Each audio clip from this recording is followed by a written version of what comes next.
Hey everyone, and welcome to the GQinc Facebook Live for tonight. It's the start of a new series called How to Succeed, and each week Jack Delosa will be doing a chat with a whole lot of different entrepreneurs about business and how to succeed, and the art of selling is the real key thing for this first lot of episodes. But before Jack is going to be taking over asking the questions to different business owners, I'm going to be asking him the questions. Welcome, Jack. Thank you, Hugh. Good to be in the seat. Thanks for having us in your office here at WeWork in Pyrmont for the Entourage. So, tell us a bit about, for those that don't know, what you do, a bit about your background as a businessman, and what the Entourage does, and for those who don't know. Yeah, sure. So I've run businesses my whole life. I dropped out of uni at the age of 18 because I just found it to be a bit sort of slow and theoretical, and couldn't really envisage where I was going to be able to apply it in the real world one day. And funnily enough, I've always had a love of education, not only for self but for others.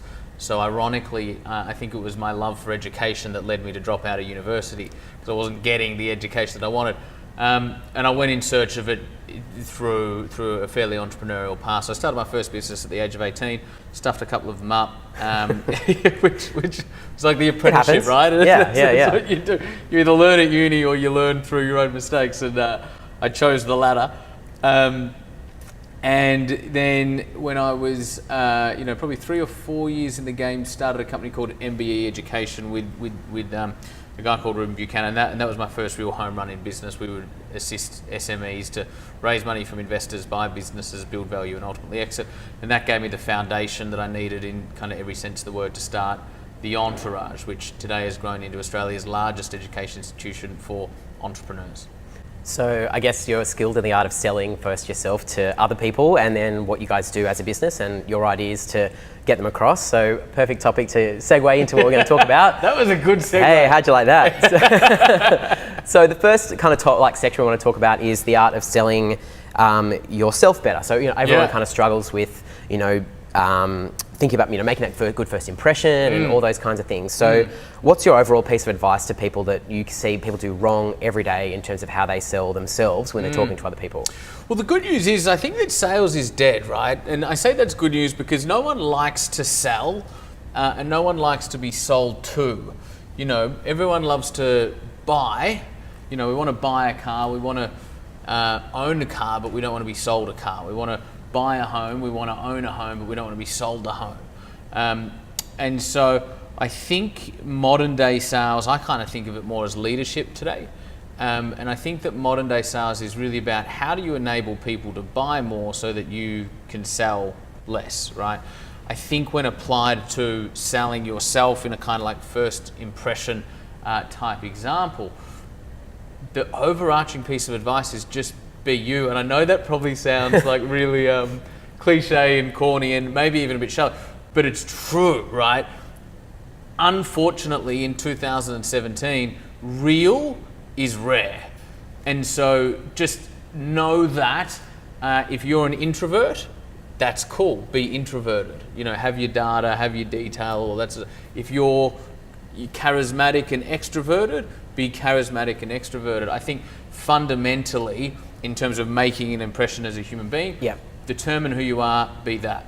So what's the first thing? We're getting some questions from people writing, so feel free to comment wherever you see any questions come up you want to ask something to Jack. Tell me if my answers are too long as well. No, he's killing it so far. So the first question is from Jack, another Jack, who says, what's the worst thing that you've seen in terms of selling yourself in an interview, the worst, salesmanship that people have done in an interview? When it's scripted, right? Yep. Because it lacks that authenticity. Whereas, what I generally look for in another human being, and this is almost a bit of a dichotomy, right? But you look for a sort of quiet, authentic confidence. And by confidence, I don't mean a sort of an extroversion or anything like that. What I mean is confident in oneself, whoever or however you may be. Yep. And secondly, humility, right? So I think if you can be confident in yourself, which can lend itself to humility and a lack of scriptedness and structure, and you don't want to be trying too hard. And I think that when you know yourself, when you can sort of sit in that, that's the best place to come from. Cool. Another question coming from Daniel, who says, would you say it's better telling someone your accomplishments and credentials, or having someone else deliver them, in that kind of terms of being able to sell yourself? Is it better for you to sell yourself, or for someone else to sell you to someone else? Depends on the environment, right? Like, I think that you need to get really comfortable about showcasing who you are, any milestones you might have achieved to date, because there will be instances, a job interview is a good example. Yep. Sure, they may have a resume prior to the interview or whatever the case may be. However, you need to own that, and not from a egotistical sort of look at me type perspective, but from more of a, I'm still learning, we all are, but I feel like I've done some great things and this is what they are, and so let me share them with you. Yeah, being able to present it like honestly and in an authentic way without sounding, as you said before, about humility. That's exactly right, man. The number one thing people get wrong is trying to be something they're not, or trying to put on a facade, because this is what happens, right? When someone steps into a sales environment, Yep. or on stage, like in front of a group of people, or a metaphorical stage, like on a video, the personality tends to go vroom, and it shrinks, right? And we become who we think the person in front of us or the people in front of us want to become, right? And so that's why it's so important to go, this is who I am, I'm really comfortable in me, I'm not necessarily arrogant about it, but I'm okay with it, and therefore let's have a dialogue on that basis. Yeah, great. So I guess if you're, a recent graduate or have a business idea and you've got to sell yourself with not a lot of experience or anything to back you, how can you best present yourself in like a practical sense? How can you best present yourself? Yeah, well, I think what's interesting is in 2017 and beyond, EQ is becoming the skill set that's going to differentiate those who have a really bright future and big career and perhaps those who struggle a little bit. The latest research out of Oxford University it aligns perfectly to the latest research out of CSIRO, which says that over the next 25 years, 44% of jobs are going to be automated out by IT, automation and AI. Wow. 44% of jobs. That's a lot of jobs. That's a lot of jobs. And for the first time ever, the opportunity created by the change will not be equal to the destruction created by the change. So the internet took a lot of jobs, Yep. but it created a lot of jobs, right? Yep. So there was this balance. That's not going to happen in the next 20 years. And so if you look at what, IBM release a report once a year called the CEO's report, and they interview the top CEOs from around the world and say, what do you look for in your people? Top things that top CEOs around the world look for in the people: adaptability to change, creativity in developing new ideas, and the ability to cooperate and develop and sort of catalyze teamwork with peers, right? Which are all emotional intelligence type skill sets. And so I think the fact that you don't have experience might be a good thing, particularly if you can demonstrate that high level of EQ. Yeah, well, I guess that's the thing for adaptability as well. If you're ready to adopt, learn new skills and take on new opportunities and challenges, regardless of a fixed mindset, even if you have no experience, you're willing to take whatever's thrown your way. That's right. A couple of years ago, the Entourage were listed as Australia's 4th best place to work under 100 people. The year after that, so 2016, we listed in the top 50 places to work in Australasia under 100 people, right? So we've got an exceptional culture and always have, for the foreseeable past anyway. And we very rarely analyze for resumes, right? Academic results are becoming far less important, and employers from PwC to Ernst & Young to Penguin, who are a publishing company, to Macquarie Bank, these most prestigious... The big names in business. Big names, right?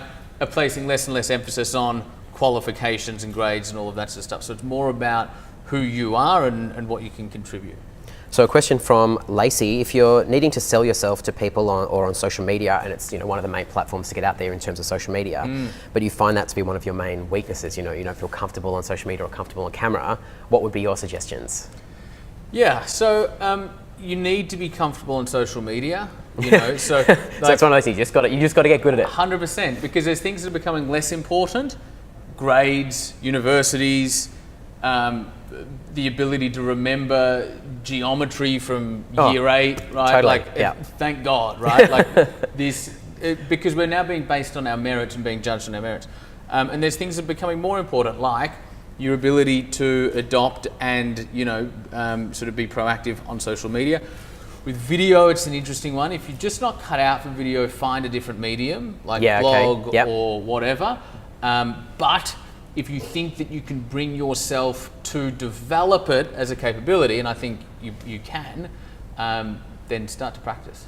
Well, I know you like to do videos yourself. You do a lot of Facebook Lives of your own, where you're broadcasting from whether it's in the car or at a desk or anything like that. A little different setup to this, but that's the thing, right? With Snapchat and Insta stories and all these sorts of things, even if you've got 200 followers on Instagram and they're your buddies at uni or whatever it might be, use that function like daily, and you'll build that capability. You want to get to a point where you in front of a video, be it a Snapchat story or an Insta story or a Facebook Live, whatever, you in front of video is no different to you in front of humans. Whether it's 3 people in an office right in front of you or your direct boss or whatever, it's still how you present yourself and broadcast to everyone else. Yeah, 100%. Okay, so what do you immediately notice when someone is selling themselves well or selling themselves poorly? So I think when someone's selling themselves well, it always starts with a human, right? And so I come back to the dichotomy of, like a quiet confidence, but in themselves, authentically, but also a humility. I think when somebody's not selling themselves well, they're over obsessing about how am I coming across, stuffing up the tiniest things, and you just need to get out of your own way, right? I find that when you obsess about the audience, and it might be an audience of 1, it might be an audience of 10, it might be an audience of cameras. When you obsess about them and what they need to take from this conversation, as opposed to obsessing about you and how am I coming across or whatever, you tend to get out of your own way and deliver a message that ultimately going to speak to the hearts and minds of your audience. Well, the next kind of section we want to cover is selling your ideas better. So not everyone can be the boss or run their own business, but they've got to find themselves regularly selling their creative concepts to their team members, their immediate managers, higher ups in their own business, and also external clients. So how do you go about convincing others that your ideas are worth listening to? Be a problem solver, right? And so there's a lot of people both in entrepreneurship and in the corporate world running around and they're a solution looking for a problem, right? Like I've built this or I've got this and I'm just trying to find the problem that it's... But no one needs that, 100%, that's right. And so if you were to think, if you were starting a restaurant next week and you were to go, what's the number one thing I would want in this restaurant to ensure that it's a success? Do you want a good menu? Do you want a good chef? Do you want a good person at the door? Do you want good ambience? I would argue the number one thing that will contribute to the success of your restaurant or otherwise is to find a hungry crowd. Yeah, a place that needs a restaurant. A place with people that want the food, right? People who are hungry. People that are hungry. And so when I find that people that convey their ideas well start with, they have a deep empathy for the person or the people that they're talking to, and they start with the problem that they're about to solve. Yep, okay. And then when it comes to pitching your business or ideas, I'm sure you've seen a lot of people pitch to you over time and they've done either a great job or a terrible job. What makes instantly you can see a good pitch and then conversely a terrible pitch? I think similar to what I just said, like the identification of what the problem. You need. So I think you guys, GQ are involved in Shivers the Venture, which is like the pitch competition with Shivers Regal. Anyway, I was a judge on that this year, whenever it was. And the pitches were incredible. Like I'm still in touch with a lot of the people that pitched even today. And very clear problem identification and articulation, very clear presentation of the solution, very clear as to why I am the person or we are the people to execute this solution. Do you feel people are better at pitching these days than maybe they used to be, or there are more tools available for them to be able to do that? That's exactly right. I think that, when I started in business, which would have been, it's going to stretch me, probably 2004, so it's 13 years ago. A while back. Oh, I got old. 2004, there was, you couldn't go anywhere to learn anything about starting a business. Like presenting yourself, pitching, capital, product market fit, marketing, sales, there was nowhere to. Today, there's resources everywhere. Well, that's the thing, I guess, like the internet has been able to multiply every kind of access to all those tools and, businesses like yourself for the Entourage, 100%. You can do that too. That's right. The important thing is to moderate it, right? Like curate it. You don't want to just be listening to because everybody and anybody does have an opinion given the internet today. And so make sure you're learning from people who've been there, done that experience in the particular field that they're talking about. So a question from Danielle, what's been the most memorable pitch from someone that you've seen?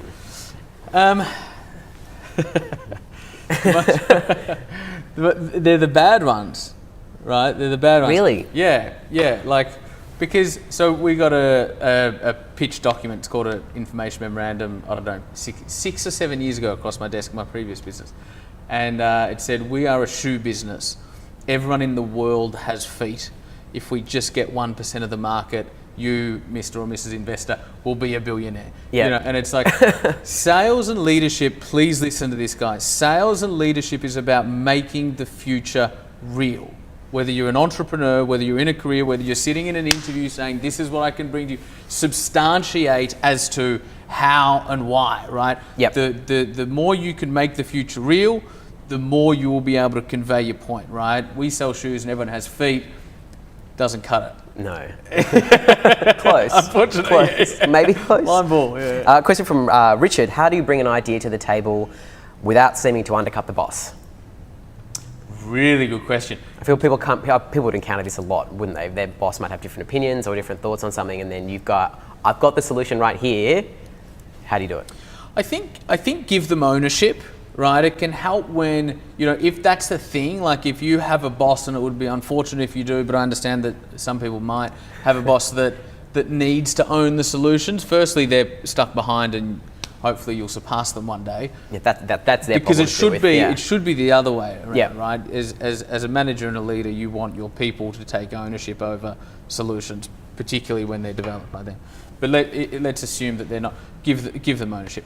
Always present any plan or strategy or project in the context of the business needs as known and determined by your boss. So whatever your boss is KPI'd on, whatever yep. they're measured on, this will help you achieve X, Y, Z, right? Yep. And have the conversation in a way that's a bit more enrolling than that. Okay. And a question from Jack. What are the processes you'd use to remain on point and clear with your messaging whilst also remaining engaging? I think when people are presenting ideas to other people, often they're, especially if it is detailed stuff where you're talking about KPIs and really getting into the nuts and bolts of stuff, it can get much less 100%. Engaging.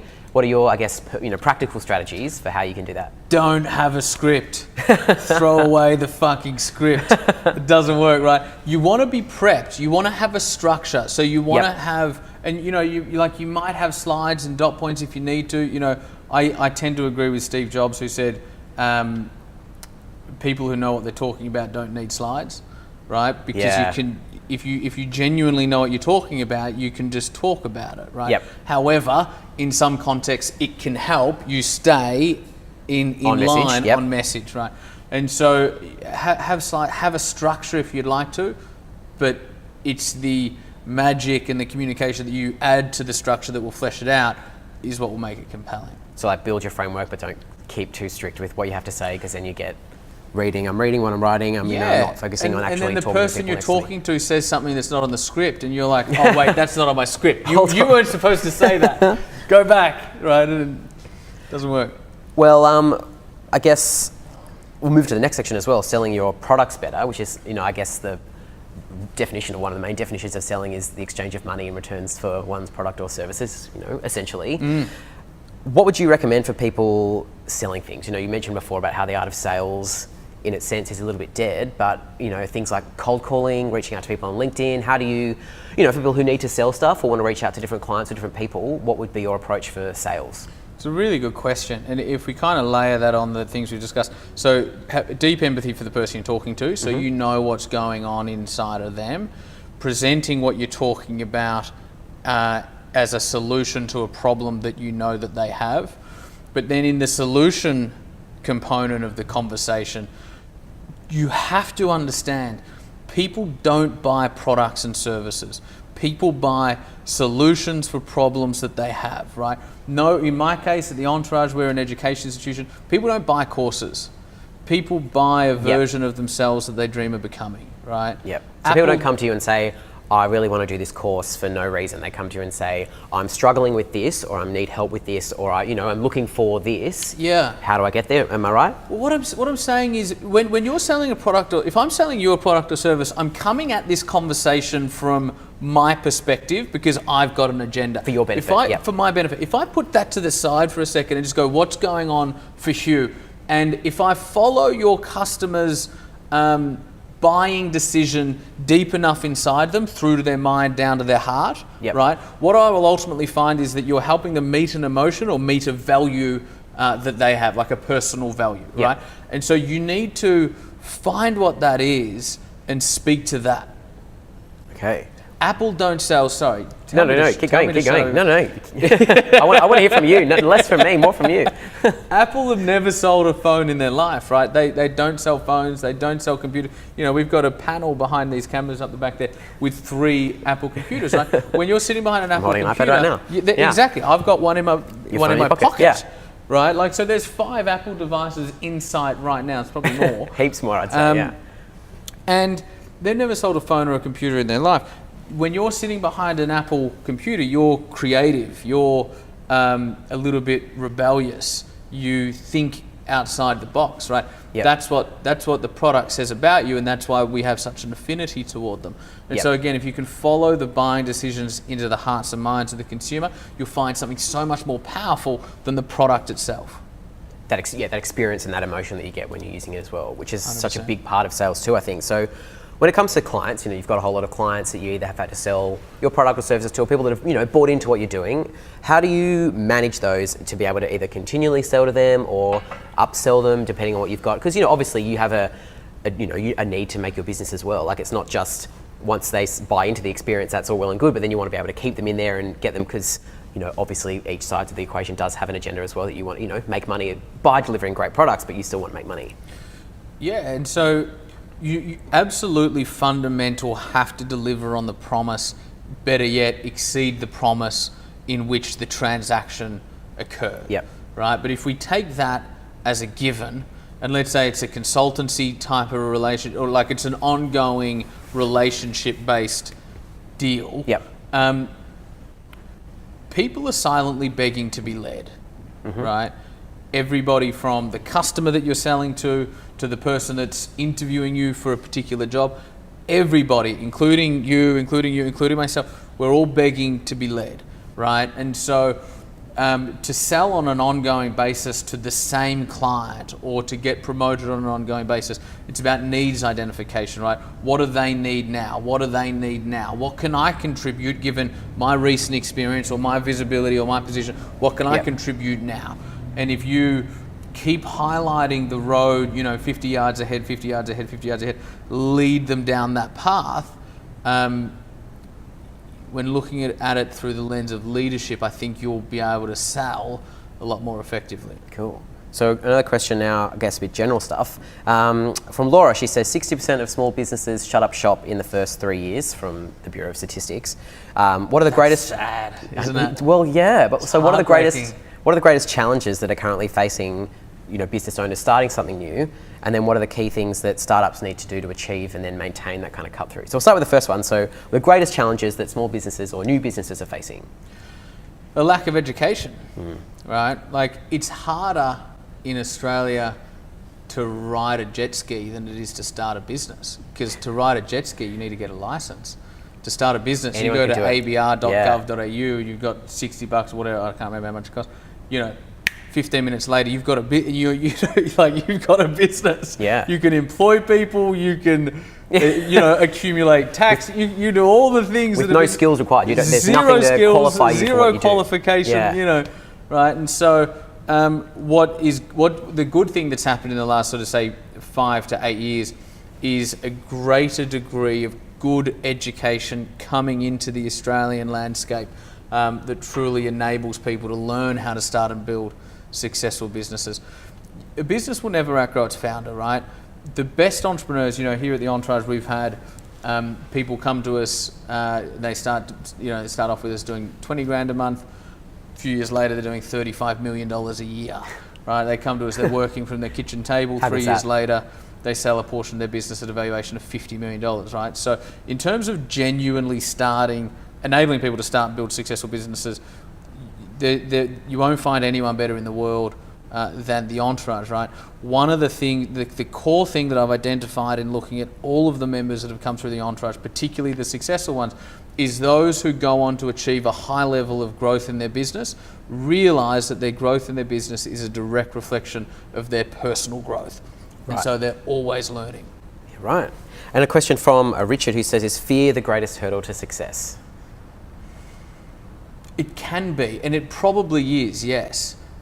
that's not to say that you need to wait until fear goes away before you'll be able to succeed, because guess what? It never goes away, right? That voice inside your head which tells you you're not good enough, you're a phony, you're going to get found out tomorrow, never goes away, right? It's called the imposter syndrome. That it never goes away, right? And so regardless of how successful you become, you will always have that voice inside your head. So it's not about getting over the fear or overcoming the fear. It's about going, that fear is part of being human. You know what? I'm going to do it anyway. Yeah, right. So how do you deal with that from your own self? When does that little voice in your head pop up for you? At what moments in your life? All the time, right? Because being an entrepreneur, by definition, you need to pioneer, right? Like if I just sat behind my desk and just did, the same thing every day, then the business wouldn't evolve and the business wouldn't grow. So by definition, as an entrepreneur or anybody pursuing a dream, right? Most of my people here are very entrepreneurial style people. Yep. You're constantly outside your comfort zone. If you're outside your comfort zone, by definition, you're uncomfortable, right? And so for anybody chasing a dream, that voice inside your head which tells you you're not good enough and you're in over your head and every single day. Yep. And the trick is not to wait until it goes, but to use it to spur you to do more. To not say, I'm just going to, hide behind my fear for a while. And when Use I feel it to ready, get out go of into bed it. half an hour earlier, right? Like that's what fear should do. It should get you moving. Yeah. Are there any industries that you think are doing, selling well at the moment, or where do you see kind of the future of sales in that sense? That's a really good question. Spring on you.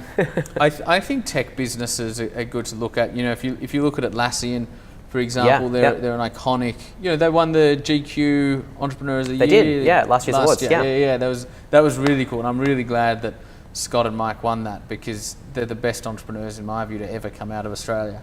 Wow, that's a big call. Yeah, and like financially, it's almost true, right? In terms of people that are self-made, like if you just look at the dollars and cents, anyway. Yeah, absolutely. But really impressive people and just so incredibly humble and so giving to the entrepreneurial space in Australia. So everyone's got a lot of respect for the Atlassian guys. But the way they sell, the way they don't sell to large corporates, but still enroll so many people into their programs, so many large corporations in their program, is truly world class. And it comes back to what I was saying before in terms of sell less to help people buy more. Yeah, absolutely. So another question from Jay. What are the best and most important traits or habits an entrepreneur should have? I think all great entrepreneurs, I call it the dichotomy of all great entrepreneurs, right? Like it's two almost juxtaposing characteristics. The first one is that we tend to be incredibly independently minded. Mm-hmm. And so we're less susceptible to societal expectations or other people's opinion or following the traditional path. We hear it and we kind of care, but we don't really. Yep.